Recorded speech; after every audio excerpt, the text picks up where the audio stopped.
perimeter off.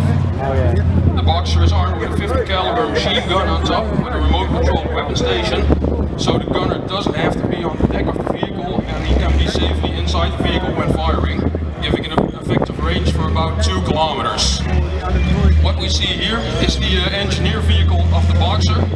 It's crewed by 3 members, the driver, the commander and the gunner, and it provides space for about 6 people in the rear for dismounted personnel. Besides the engineer variant of the Boxer, we also have the cargo version of the Boxer, the ambulance version of the Boxer, and a mobile command post for the Boxer. Which makes it special is this vehicle can be converted in any of these in under an hour. Ladies and gentlemen, you can literally turn it from one user to another in 30 minutes, and that must be pretty useful in terms of its design and quite challenging. Yes, it is being designed to be very adaptive, even when it's used by different countries. If every country has the same driving module, the combat modules can be converted to each other, giving us some great effectiveness in battlefield. And I suppose it also means that you don't have redundant vehicles that you don't need to use. You can make sure that they're all in service all the time. You can really see the speed of that vehicle. It really is quite awesome to be that close to that moving around. Over 700 brake horsepower in that vehicle. Stefan, thank you so much for even talking to us. I'm just going to nip across to speak to Chris, because the other vehicle that you can see is very special as well, with its revolving antennae on the top. Chris, tell us about the other vehicle that we can see that the Netherlands Army have brought with us today.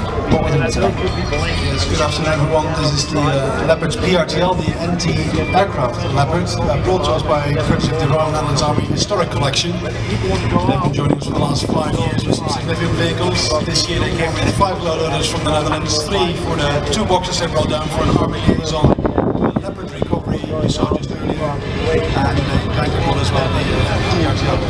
So yeah, very grateful for our Dutch support. They have a fantastic historic collection led by the Royal Netherlands Army. You had the tractor, yeah. I think what they're trying to do is to stop the dust rising for yeah, set up different everyone knows something.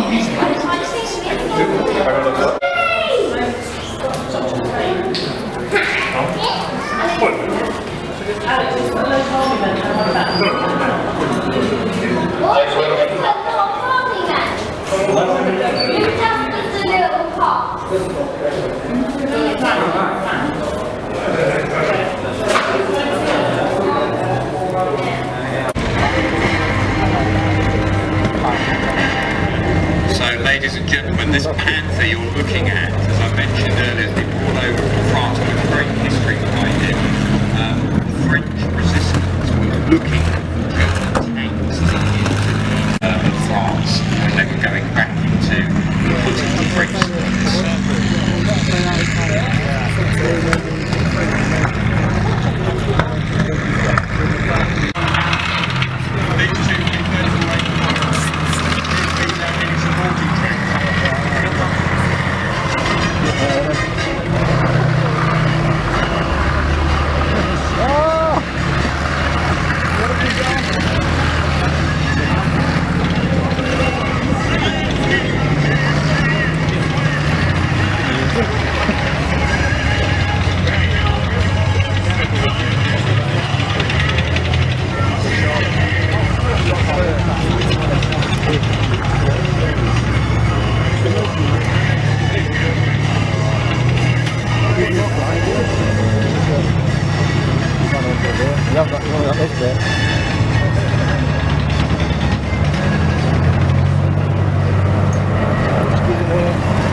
T-34 is hit.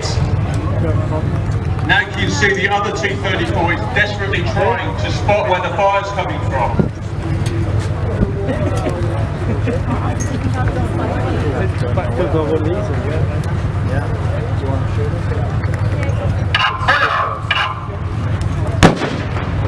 Panther returns fire. Missed. T-34, the second T-34 is knocked out too.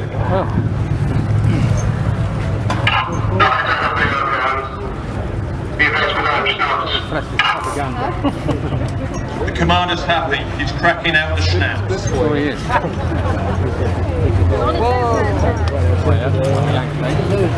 Of course. Hearing the gunfire and following the black smoke from the knocked out T-34s, 3 Shermans approach. This is War Daddy. We'll check out the smoke next. Keep your eyes peeled for crowds. Looks like it's their handiwork again. 3 Shermans, including an adopted British firefight, cautiously enter the area to investigate.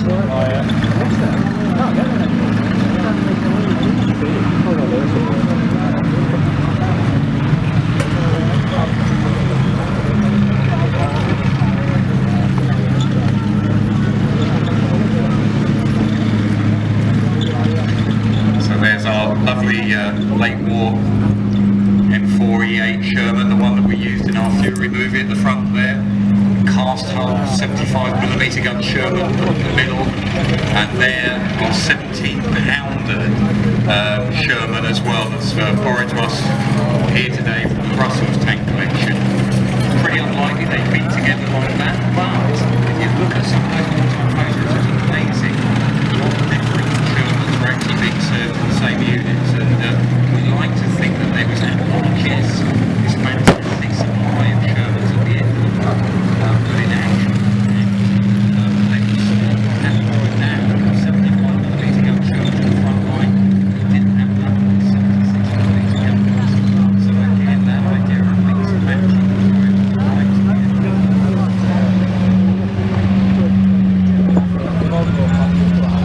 The Shermans passed somebody wide, burning wrecks of T-34s. The Panther crew has spotted a new threat, but their engine won't start. The Panther gun turns slowly, having now to be hand cranked. With the gunner expertly trapped, the oblivious Sherman with his high velocity 7.5cm gun.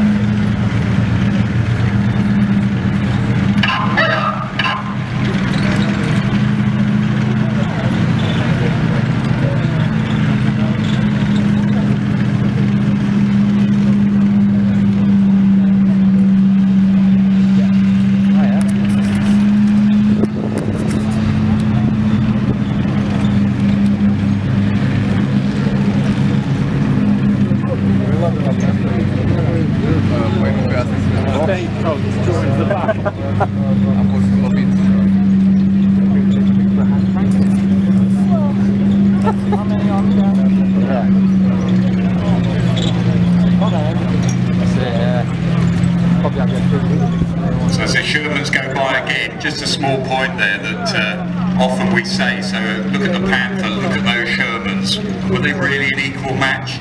One of the great things about the Sherman, 30 ton, the Americans purposely built it to 30 tons because they knew they were going to have to be shipped across the Atlantic or shipped across the Pacific. They used components they'd been looking at in the 1930s, and this was a crash tank building program America goes into. So we're looking at the tankfest tank. It was on top trumps in World War II. Many times it was things like this, perhaps 3 Shermans for every Panther that was out there. So actually.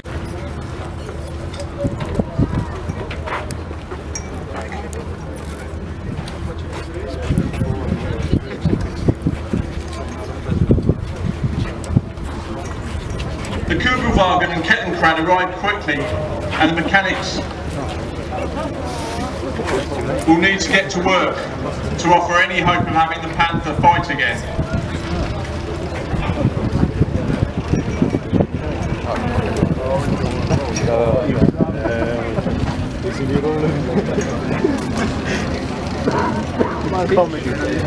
Turret hatches have opened. The inexperienced German crews have panicked as Fury is ready to fire again.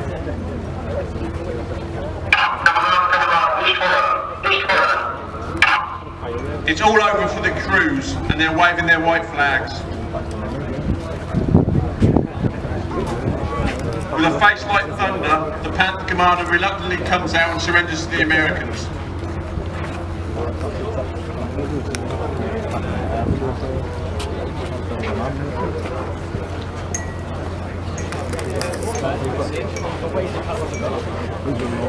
And that brings us to the end of the final reckoning. A round of applause for all of those people involved.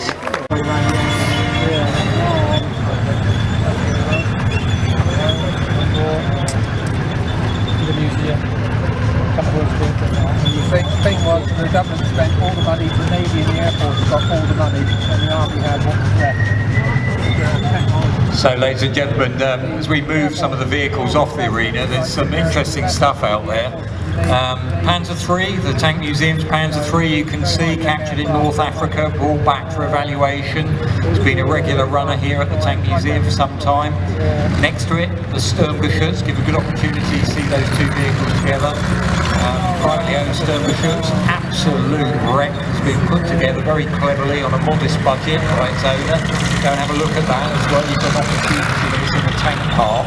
And the two T-34 tanks that are moving off, one of them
Ladies and gentlemen, good morning and welcome to Tankfest 2019, presented by the World of Tanks. It is our 16th Tankfest. Big hello to anyone who's here today who's been to all 16. I have met one or two of you already, so do come up and make yourself known to me. It's lovely to meet some of you who've been here for every single Tankfest.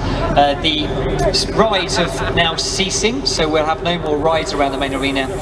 They'll be back around lunchtime from midday, and then you can have about 45 minutes worth of zooming around the track if you wish to do that. It's worth definitely doing, it's really good fun. Coming up very shortly, we'll have the official show opening by Tank Museum Director Richard Smith. Just bear in mind there'll be lots of large explosions. Further ado, it gives me enormous pleasure to declare that the second day of Tankfest 2019 is open! It's more like an assassination attempt every year. Thank you very much, ladies and gentlemen. Please give a big round of applause to Richard Smith, Director here of the Tank Museum, and welcome to Tankfest 2019.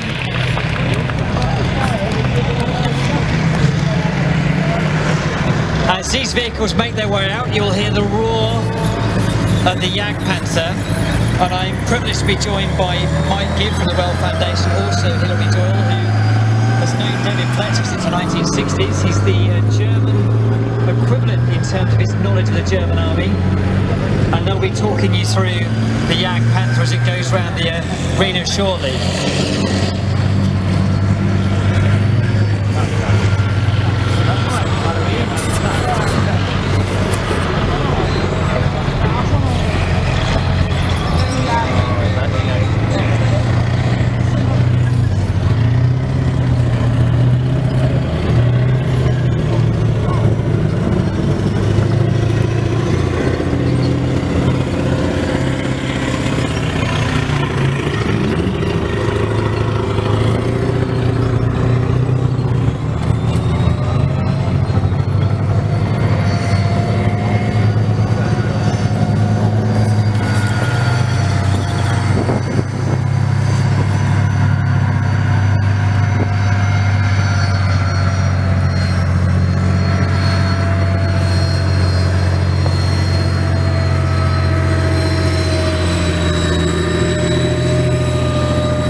One of the things that I know many of you have been looking forward to photographing and seeing is the Jagdpanther. It's going to be making its way out into the main arena shortly, and we're blessed today to have Mike Gibb from the Well Foundation, also Hilary Doyle with us, who are going to be talking a little bit about this amazing piece of machinery that you're going to see making its way around the arena. It's the opportunity now to get a photograph or some video.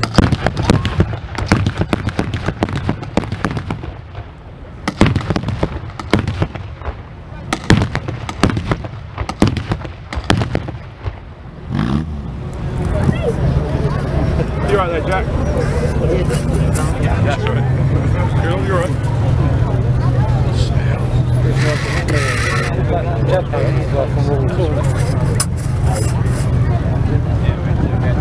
Good morning, everybody. The Jagdpanther you're about to see took 10 years to restore. The history of it, I'll just go over that very quickly. It was assembled in mid to late March 1945 and was actually issued to its ultimate unit on the 30th of March 1945. How this made its way from Zenelager, major railhead, onto the trains to be issued to the 116th Panzer Division in early April is quite amazing. Anyway, it went into action on its first day against the Americans, lasted a few short weeks. I think it was 3 weeks before it was captured by Guards Armored Division and ultimately was brought back to this country for evaluation. The restoration itself was made particularly difficult by a few individuals that I've been talking to this weekend, who had actually spent a long time in their lives actually shooting it with a lot of enthusiasm on the shooting range when it wanted it broken down. And it broke down on the shooting range through the old classic cause of fires in the engine bay, which is when it stalls, you don't start it again immediately because you have mechanical electric pumps. So mechanical fuel pumps, and what happened was the carburetors were over brimming with fuel, as happens in these things, and to try and start it again, you have a spark and you have a fire. So that's how she ended her life. Prior to that, she was being used as a tug on the Pirbright Ranges. This is just south of the M25. We managed to get hold of her in the year 2000, I think it was, in which a German had actually purchased this in exchange for some artillery pieces, and taken her and another of these Jagdpanthers, which had ended up on the Herne Ranges in Germany, which unfortunately had had a few more shots fired at her, and this other Jagdpanther is waiting to be put together at our workshops in Kent. Anyway, I'll hand you over to Hilary Doyle, who can explain a little bit more about the Jagdpanther. The Jagdpanther is a tank destroyer. Used by the high command of an army unit to destroy tanks of long distance. It's 88 meters long.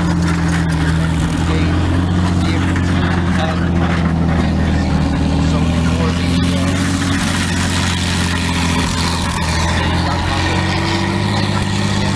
however, the practical situation at the end of the war was units were to position. Now what we're going to do is look at some of the vehicles that took part in the D-Day landings, and we've got quite a good representative collection here.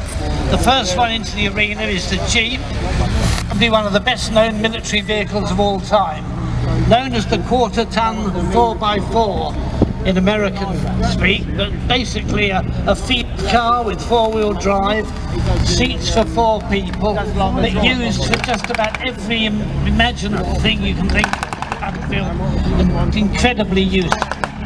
It's followed by the Daimler Dingo, which is a 2-man scout car, a British vehicle, powered by a 6-cylinder Daimler engine and driving through a 5-speed pre-selector gearbox, which makes the vehicle very easy to drive.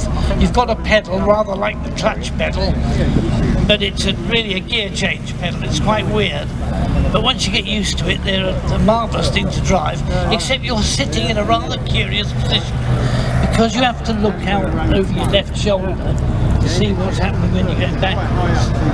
You're sat in the seat, which is at an angle itself, and that really is most unusual when you're sitting in it.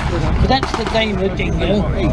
It has about 30mm of armour at the front, so it's quite effective as a fighting vehicle, but not in the same league as a tank, and not used for the same purpose. The great thing about them was their stealth, their ability to sneak up, gather information and get out.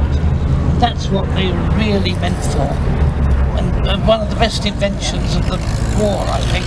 The Daimler Dingo, one of the most effective light vehicles they'd ever made at least a go at making enough of. They built large numbers of them, and they were very effective. Now this vehicle is unusual. It's a Morris light reconnaissance car.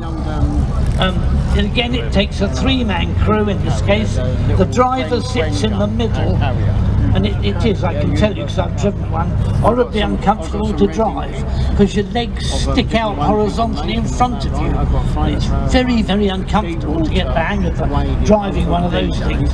You've got a turret on one side of you with a Bren gun in it, and 2 open hatches on the other side, which carry a boy's anti-tank rifle if required.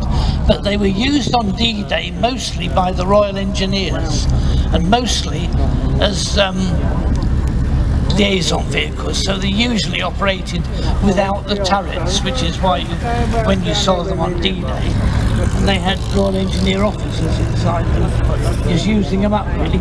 They were originally meant, I think, for the Reconnaissance Corps, but the Reconnaissance Corps instead went for the Humber Light Reconnaissance car, and the Morris never got a look in. They were used by the Royal Air Force, but not in any other way at all, as far as I'm aware anyway.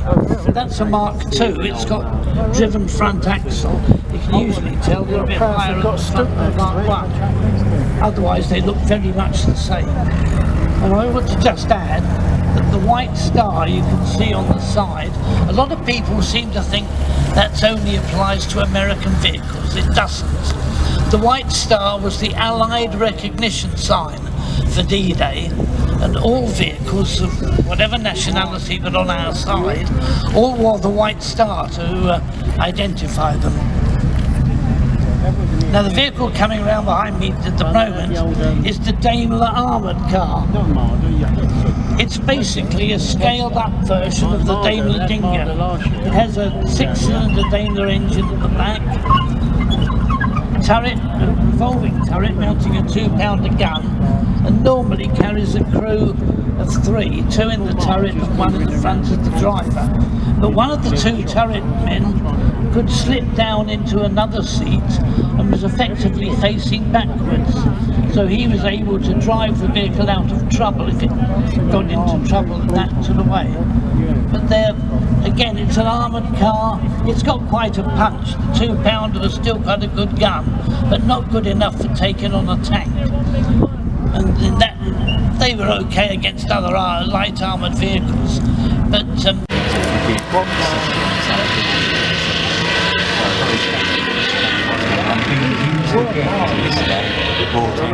just painted a couple of challenges in that same urban camouflage.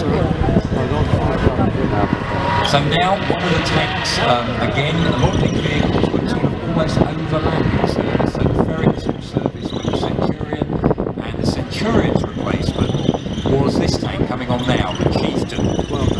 And we have an issue with the gun control kit, which is why the gun is traversed to the rear and it's in the gun lock. And it doesn't look quite as effective that way, I must admit, but it's for safety's sake, so we can still actually demonstrate the vehicle without the turret going a bit loose. And the weight of the gun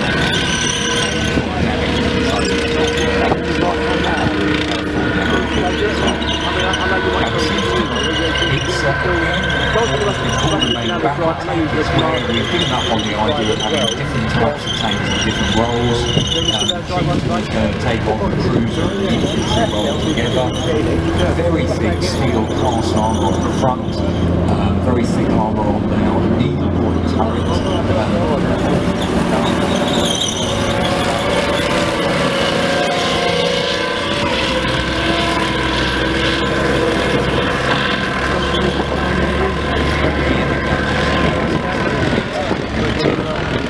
Trunnion system, and I mentioned before, sorry if you're hearing this for the 3rd day running, but one of the amazing things is the accuracy of that 120mm gun. Under the barrel at the end there's actually a rubber cap with a mirror on, lighted shot from inside the turret to the mirror under the rubber cap, and the machine inside, the computer system in essence, registers if that barrel has any droop or bend in it before the gun fires, and that means a very accurate gun out to about 3 kilometres, and this would be firing metal darts, what they call fin stabilised discarding sabot rounds, when you're firing at another tank. So basically a cylinder comes out the end of the barrel at huge speed, falls away and leaves a metal dart with no explosive on it, a little bit of tracer on the back so you can see where it goes. And that metal dart, made of tungsten or depleted uranium, sheer kinetic energy will smash its way through enemy armour. Now, how do you keep all these vehicles going? And I mentioned earlier logistics. Here's another one of that Saracen family. This is the Stolly, as it was often known, or the Stalwart, FV620, the Stalwart. And this is a vehicle that, again, same 6 wheels, same engine. Driver actually sits in the middle of that cab in the front there. And what you've really got is an amphibious or all-terrain truck. And the idea being that you can carry up to 5 tons of stores in the back of the vehicle, so think ammunition, petrol to keep the vehicles going, food for the troops, all of that in the back there. And also, quite often, they'd have a trailer behind that can also tow an extra 10 tons. And the idea being you need vehicles that can go to pretty similar places that your tracked vehicles have got. There's no point getting the tank somewhere and then you can't resupply them. So the Stalwart, built by Elvis, went in British Army service, out of service some years now. but it was also amphibious. And how it works is it's actually got what they call vectored thrust water jets at the back. So it actually squirts water out the rear of it to be able to propel it along if you're going across, say, an inland waterway, river, lake. You wouldn't want to go on the sea, although there is a famous story of a rather disgruntled soldier whipping one of these, heading across from France, heading back towards Britain across the English Channel. And the story goes Elvis were really disappointed that he was actually turned back in the end, because they rather liked the idea if that vehicle had made it all the way across the Channel. Boy, would that be a record. But that's the Alva Stalwart, again, key part of the battle group, because that's the vehicle that's going to keep you supplied in action. Now another old favourite coming on now, here's FV, or Fighting Vehicle 432 as it was known. This was the British armoured personnel carrier that was designed way back in the 1960s. Production started actually in 1962 by GKN Sankey, finished production in 71. About 3,000 432s, all variants of 432 were built. And what you're really looking at is a steel box with an engine at the front, door at the back, roof hatches, and because it's such a simple vehicle, it ended up being adapted for lots and lots of other roles when it was in its service life. So as an armoured personnel carrier, you've got a section of infantry in the rear, they sort of sit on seats that face in. So they're almost like they've got individual seats, it's almost things like benches that are on the sides that are fitting in. Nowadays, of course, everyone has harnesses and holding the seat. And in its original configuration and the idea behind it, the British Army doesn't really like the soldiers or infantry fighting from inside the vehicle. They've always had the theory that the infantry should be delivered to the point of action. They do what's called debussing, and we'll see that later on today. They jump out the rear door and they finish their attack on foot. Now quite often a 432 would have a machine gun mounted on where the commander is. You can see him sitting behind the driver at the front there.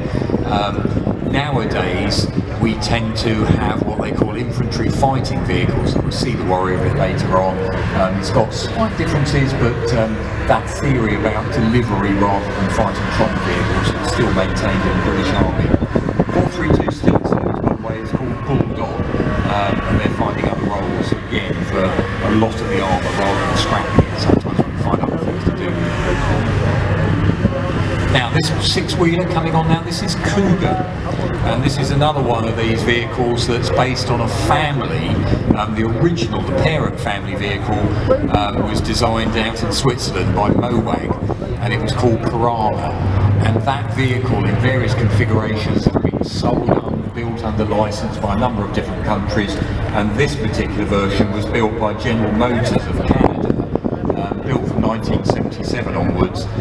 They did about 491 of these Piranha-based chassis, and they're in three different versions. They had this one Cougar, they had one called Grizzly and one called Husky. With Cougar, you can see, if most of you spotters out there, you'll recognise the turret is actually from Scorpion. And that was a British Army light tank, and they reused some of the Scorpion turret. Again, that 76mm gun you can see on the Saladin, the same gun. It can fire a really good range of ammunition types, so it's very useful. So you can fire high explosive, you can fire smoke, you can fire canister, lots of pellets out there. You can fire squash head rounds, so if you're brave enough to take on enemy armour in that vehicle, the idea of a Hesh round or high explosive squash heads, the round pancakes on the enemy's armour, detonates a fraction of a second after hitting it, and then causes a scab to fly off in the inside of the enemy's tank. Now Cougar's out of service now, very kindly the Canadian military who had these in service gave us one of them, which is why we'll be able to drive it around at the moment. Similar vehicle, LAV, was bought by the American Marines, is in service at the moment. Now, a very distinctive engine note there. You're listening to an MTU diesel there in the back of our Leopard 1 tank that's driving around now. And again, the Leopard, that post-war tank, the first tank the Germans built when they're allowed to reform their army after World War II. elsewhere. It's reformed in 55. And the idea initially, it's equipped with mainly American tanks, but the Germans started a tank program of their own. As ever, they have a competition. Winner, in essence, is the Porsche company. Ferdinand Porsche's dead by now.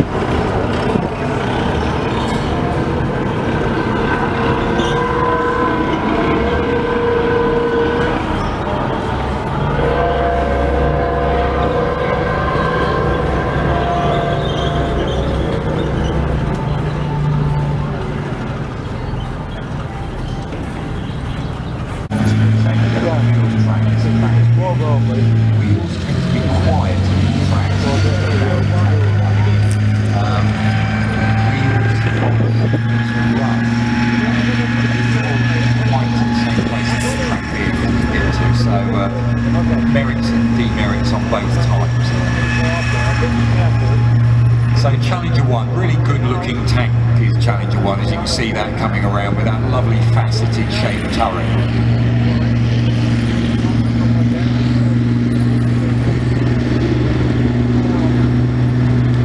Now Challenger 1, what we're looking at is really a tank in its original configuration, ordered by the Shah of Iran.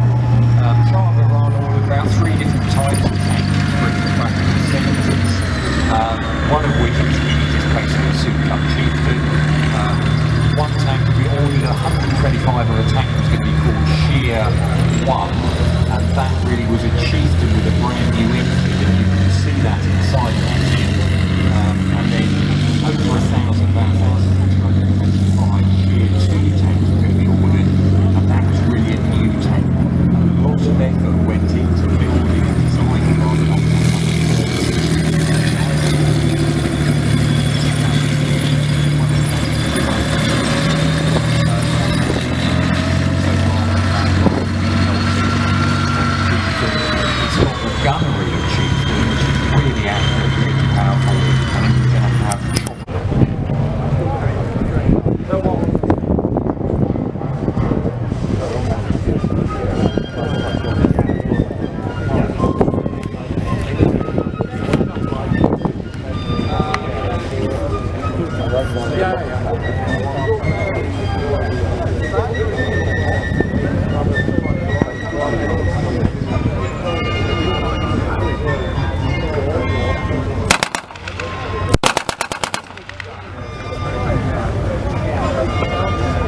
actually get the hang of it. Feel rather enclosed in there. Now there are two vehicles coming round at the moment. One of them is an American half-track. In particular, it's the M16 version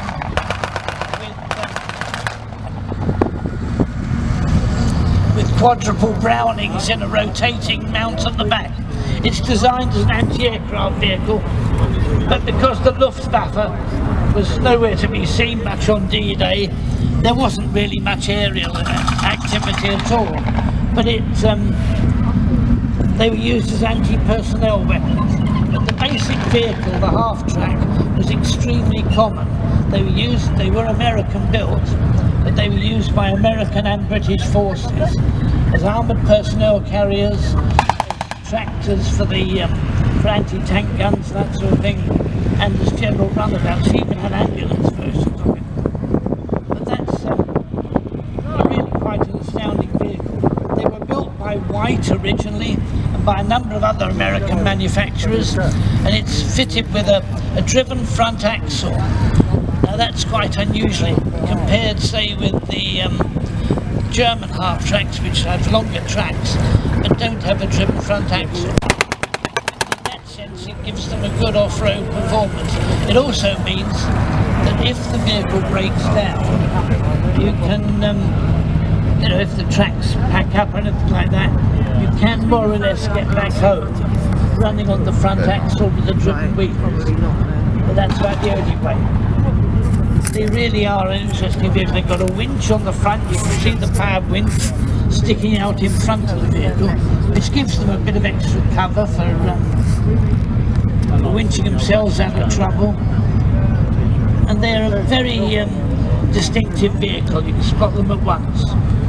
The Israelis had great interest in them for a while, but the half-track's really gone into abeyance now. Now this vehicle, the one following the half-track, is a universal carrier. They're normally known as the Brengun carrier, but that's really a misnomer. That was a name that was given to an earlier version. They're powered by a Ford V8 engine driving through conventional gears, and they're quite unusual to drive. You've got a steering wheel as if you were driving a car, and that steering wheel activates a tubular cross member in the chassis, which actually displaces some of the suspension. So in doing so, you can curve the track and the thing go around the corner, a motor car, which is quite unusual. Now one of the real stars of the show, this is a Valentine DD. Now, despite the fact that a lot of people think DD stands for Donald Duck, it actually stands for Duplex Drive. It was the invention of a chap called Nicholas Straussler, and involved that screen, which you can see folded down on the tank, that raised up the level of the turret, and it caused the vehicle to float. It's driven in the water by a propeller at the back and becomes an amphibian. Now the actual Valentine wasn't used on D-Day. They used training in Britain and operationally in Italy, but the vehicle we used on D-Day with the DD appliance attack, the great advantage of the Sherman was that it could travel in the water with the gun pointing forwards. The Valentine had to reverse its turret because the gun was in the way of the screen. That meant when it landed, it was supposed to turn its turret round before it could fire. And that's quite an interesting arrangement. This is the 6-pounder equipped version of the Valentine. It's beginning to get a bit cramped inside the turret. It's powered by a GM diesel rather than the other engine in the back, and has what's known as the Garden Bright Idea suspension. And that's really an unusual vehicle to see here. It's been restored, it's been rebuilt, in fact, from virtually a wreck by a chap called John Pearson, and it is a remarkable vehicle. It's really great to see it here today. He's going to the other side, you see some vehicles lined up over there. So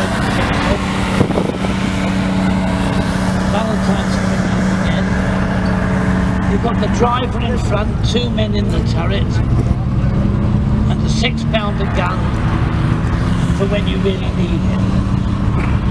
But it was probably a little bit long in the tooth for D-Day.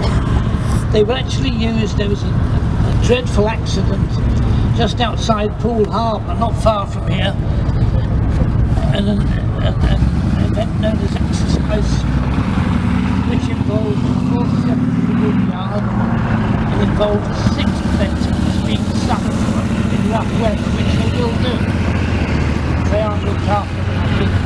6 men were drowned. And that tank is a symbol of those men, really.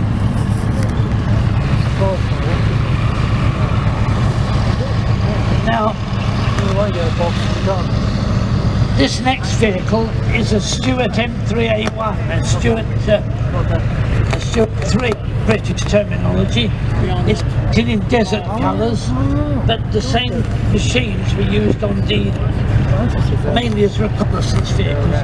It's armed with a 37mm gun, which is the American equivalent of our 2-pounder, quite a hard-hitting weapon, capable of a slight amount of a high explosive firing as well. The tank's powered by a 7-cylinder Continental radial engine, a big aircraft engine in the back, which is one of the reasons it's flipping noisy. It has a suspension, it's a version of the vertical suspension seen on the Sherman tank, except it has it smaller and has a large idler at the back to extend the track length on the ground. This idea of calling all the American tanks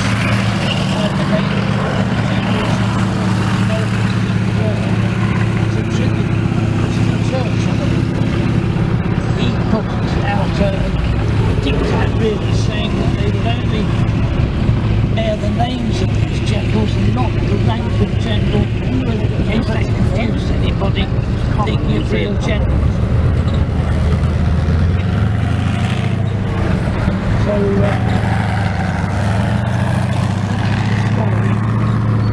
this will be a Stuart in British service and an M3A1 in American service. The real difference in the M3A1 and the M3 is that the M3A1 has a turret basket, because otherwise you end up with the engine at the back, the gearbox at the front and the drive shaft in between. Now we've got 2 Shermans coming in now.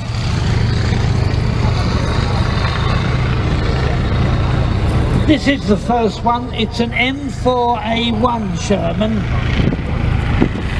fitted with a cast hull. And have a look at that cast hull, because it's the only version of the Sherman that had it. All the others have a rolled steel flat hull of welded plates, and that's what makes the M4A1 so distinctive.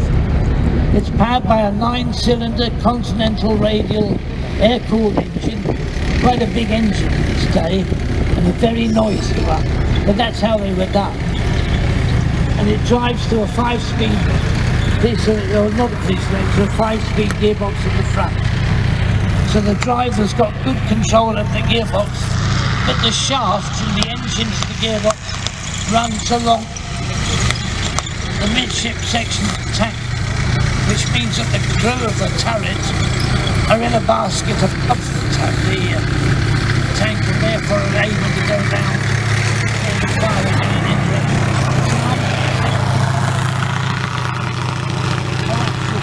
Alongside it, there's another grounding in the hull, which is fired by the chap sitting next to the driver, who is normally known as gun American terminology. It's the M4A1, known as the Sherman service. In that particular version, you'll notice some of the anti-K armour which has been added, covering the areas inside which are most vulnerable where ammunition is stored. Now the next Sherman we're bringing in, it's quite interesting. It's got the British 17-pounder anti-tank gun in the turret, giving it a bit more oomph than any gun Sherman normally had.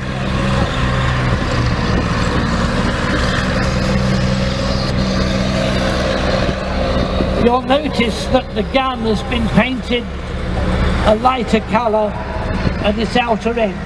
This was done in a way to rather upset the Germans, who thought it was an ordinary tank until it fired. The 17-pounder, when it fired, wasn't always accurate, but if it did hit the German tank, it usually destroyed it.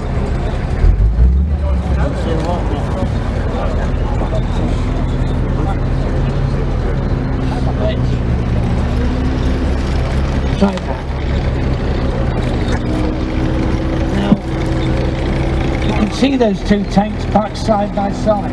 In a minute, when the Firefly finishes its round, you'll be able to see and compare the structure of the cast hull on the M4A1 with the welded hull of the M4A4. You can always identify the M4A4. It's fitted with the Chrysler multi-bank engine, which is a 30-cylinder engine made of 6 ordinary 6-cylinder engines clustered round one crankcase. Quite an amazing setup. It's a bit longer than the engine seen in the other version, so that accounts for a slightly longer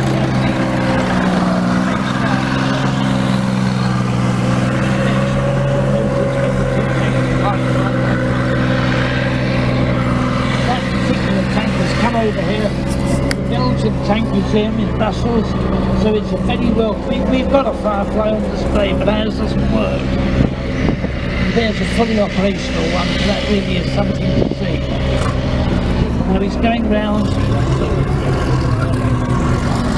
The idea is he pulls up behind the M4A1, so you can compare the two. The cast hull of the Sherman one, and the welded hull on the Sherman 5.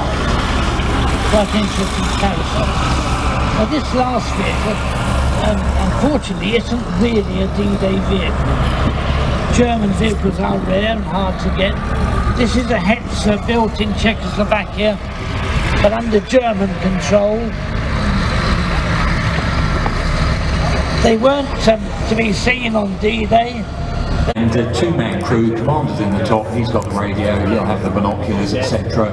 Driver in the front with his hatches open at the moment. And again, just like the Dingo, this has got 5 forward and 5 reverse gears, so you can get out of trouble. Because again, open countryside, not a problem. You imagine down some narrow lane, you meet a tank coming the other way, or the enemy roadblock, you want to be backing off quickly. This particular slight disappointment here today that it didn't quite make it all the way around. We've got our Centurion coming on, and this particular late model Centurion is called privately owned. Had a little bit of trouble with it yesterday. Jetson drove one in his national service. Today, fingers crossed that doesn't happen. He's But a stunning example. Remember the he's a Grenadier Guardsman. Sadly, he passed away a couple of years ago. Centurion, what was called the A41. It was kind of designed as what they call a heavy cruiser They tank. arrived late during the Second World War. And the Mark I Centurion is sent out to Germany, and it just misses the end of the war by a couple of weeks. But it goes on. It's got the 17-pounder first of all, then they upgrade it with the 20-pounder gun, and what we're looking at here is a later mark with the L7 105mm gun. Now the Centurion, it's got good levels of armour protection, sloped armour at the front, stunningly good firepower with this 105mm gun, and it had, again, at last, a bit of oomph behind it in terms of the engine power with the Meteor. And as you all probably know, that's basically the Spitfire engine, the Merlin engine, derated, put in a tank. A guy called Robot at the Rolls-Royce was working on this. Earlier in the war, there was quite simply just not enough Rolls-Royce engines to be able to supply the tank industry because of aircraft production was obviously taking into the war. But later, there was an ability to take Merlins and that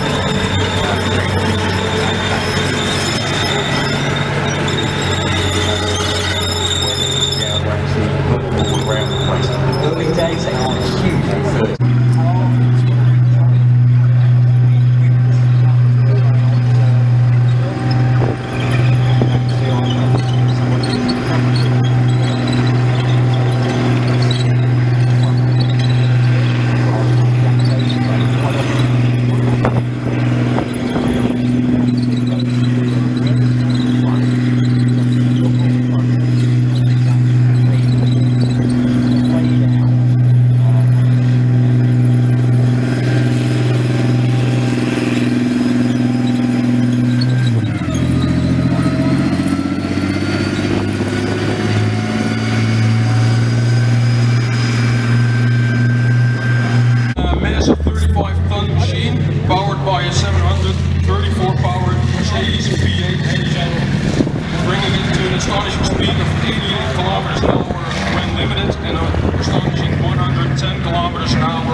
Boxer is armed with a 50 caliber machine gun on top with a remote controlled weapon station, so the gunner doesn't have to be on the deck of the vehicle and he can be safely inside the vehicle when firing, giving it an effective range for about 2 kilometers.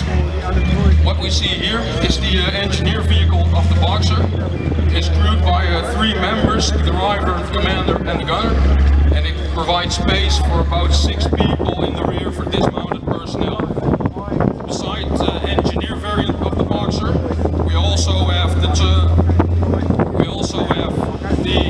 cargo version of the Boxer, the ambulance version of the Boxer, and a mobile command post for the Boxer. Which makes it special is this vehicle can be converted in any of these in under half an hour. You can turn it from one user to another in 30 minutes, and that must be pretty useful in terms of its design and quite clever.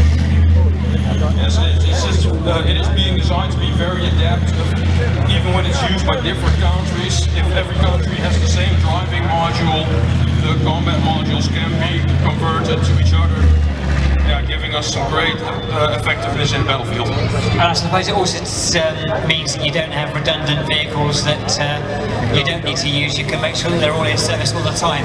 You can really see the speed of that vehicle. It really is quite awesome to be that close to that moving around. It's over 700 brake horsepower in that vehicle. Stefan, thank you so much indeed for talking to us. I'm just going to nip across to speak to Chris, because the other vehicle that you can see is very special as well, with its revolving antennae on the top. Chris, tell us about the other vehicle that we can see that the Netherlands Army have brought with us today. Yes, good afternoon everyone. This is the Leopard's PRTL, the anti-aircraft Leopard, brought to us by courtesy of the Royal Netherlands Army Historic Collection. They've been joining us for the last 5 years with some significant vehicles. This year they came with 5 load loaders from the Netherlands, 3 for the 2 boxes they brought down for an Army liaison Leopard recovery we saw just earlier, and they kind of as well the PRTL. So yeah, very grateful for our Dutch support. They have a fantastic historic collection inspired the Royal Netherlands Army.